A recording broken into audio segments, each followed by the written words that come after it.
is daybreak here at Owiny Primary School in Panyango Sub-County in the proposed Pakwach district. The sun rises beautifully over the school, a school that was once the world's most desired place to be in the run to the occurrence of the total eclipse.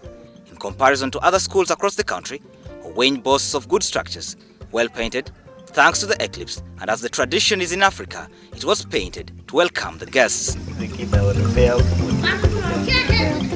Here by 7:30 a.m. on a school day, the school is abandoned save for a handful of pupils early enough to converge and play football.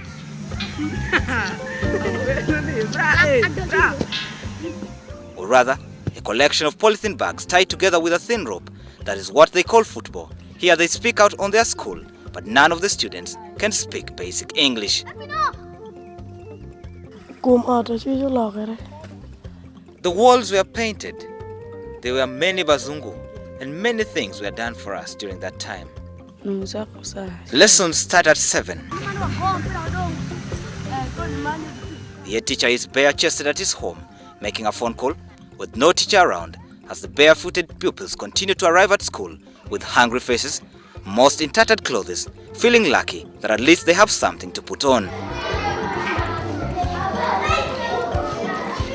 Their belts portray a clear link to poverty, with some donning torn clothes.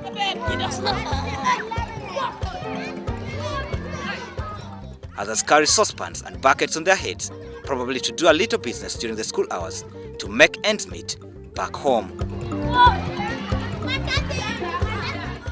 Here you can't tell the color of the school uniform, with an assortment filling the compound as the school springs to life.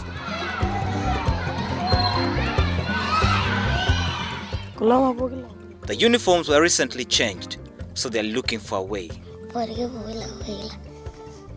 They're still looking for a way of buying it. They're still looking for the money. The most important thing we really request for is the teachers' quarters. Because as you see from now, even at this time, most of the teachers are still tracking the long distances from their homes to school. To the teacher, the question of feeding these pupils is of grave concern as he speaks out on what they face teaching hungry children. The main challenge now is most children go on empty stomach. They don't feed. So feeding or taking lunch in school is what we are fighting for very hard. The classrooms are not shiny like the outside. Here children are crowded with a few on the desks and others finding comfort on the floor, looking in anticipation of knowledge, singing at the top of their voices at the teacher's instruction.